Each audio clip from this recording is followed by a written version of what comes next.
Welcome! Ever wanted to make your Python scripts talk? Well, you're in the right place. In this little explainer, we're going to turn your code into a voice assistant. And believe it or not, it's going to take just a few minutes using this awesome and super simple library called gTTS.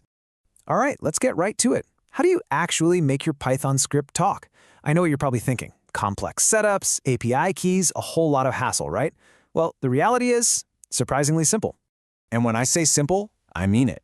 Check this out. It only takes these 3 lines of code. No, seriously, that's it. No crazy configurations, no signing up for some service you don't need. Let's walk through what these lines are actually doing right now. Okay, so the whole thing breaks down into just 3 easy steps. First up, step 1, you import the gTTS class from the library. Simple enough? Step 2, you create an object, a TTS object in this case, and you pass it 2 things, the text you want it to say, here it's the classic hello world, and the language, which is Ian for English. And finally, step 3, you just call the save method and give your file a name, like output.mp3. And that's it. You now have a playable MP3 file on your computer. It really is that straightforward. So what's the magic behind this? How does it actually work? Well, GTSS, that's Google Text-to-Speech, isn't actually doing the heavy lifting itself. Think of it like a clever little messenger. It's a lightweight Python library that takes your text, sends it over to a Google service, and then brings back the audio response, all neatly packaged up for you in an MP3 file. Okay, but here's the big question, the one everyone always asks. Is it really free? And you know, that's a fair question. The second you hear Google service, your brain probably jumps to billing, quotas, and API keys. With gTTS, the answer is kind of complicated.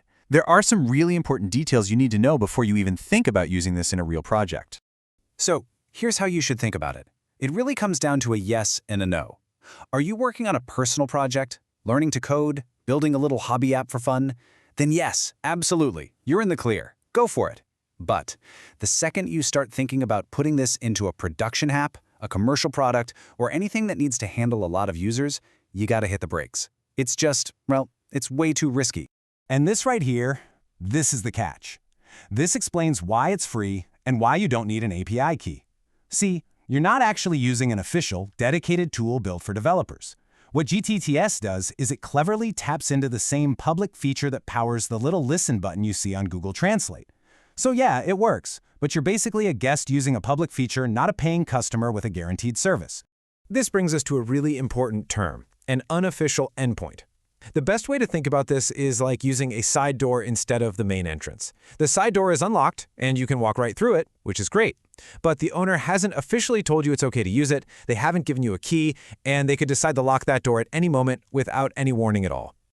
Okay, so what does this unofficial status mean for you in the real world? What are the actual limits you might run into?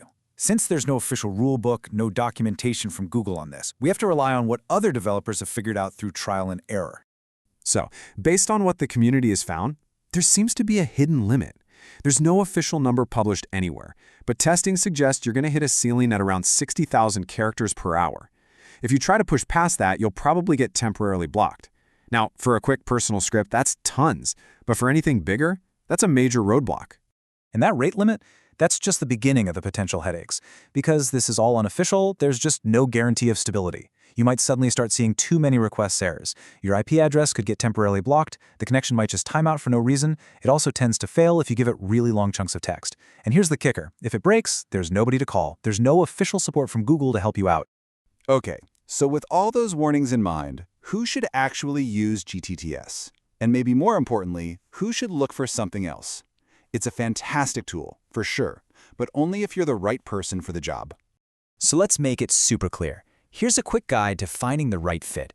Are you a Python beginner just getting started? A student working on a school project? A hobby developer just messing around with a cool idea or building a quick prototype? Then gTTS is perfect for you. It's simple, it's fast, and it just works. But if you're building a real business, a SaaS platform, a commercial product, or anything that needs to be reliable and handle lots of requests, it's time to look for an upgrade.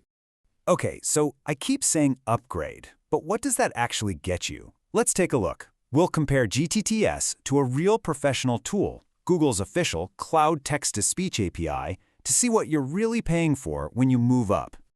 All right, this table lays it all out, plain and simple. On one side, gTTS is totally free and doesn't need an API key. But on the other, Google Cloud TTS is a paid service, though it does have a free tier to get you started, and yes, it requires an API key. But look what you get for that. The voice quality goes from basic to these incredible studio-quality neural voices. Commercial use goes from risky to fully supported, and reliability, you're going from can break at any time to enterprise grade. You're paying for quality, support, and peace of mind. Now, what if you want better quality, but you're not quite ready to open your wallet? The good news is you've got some amazing free alternatives. You could check out Microsoft's Edge TTS, which uses those really high-quality voices from the Edge browser. There's Kooky TTS, a super powerful open-source tool you can run yourself. And then you have services like 11 Labs, which have these mind-blowingly realistic voices and offer a pretty generous free tier. All right, let's wrap this up with the key takeaways. First, gTTS is absolutely fantastic for beginners and hobby projects. It's free, it's simple, it's a great way to start. But, and this is a big but, it relies on an unofficial, unsupported service.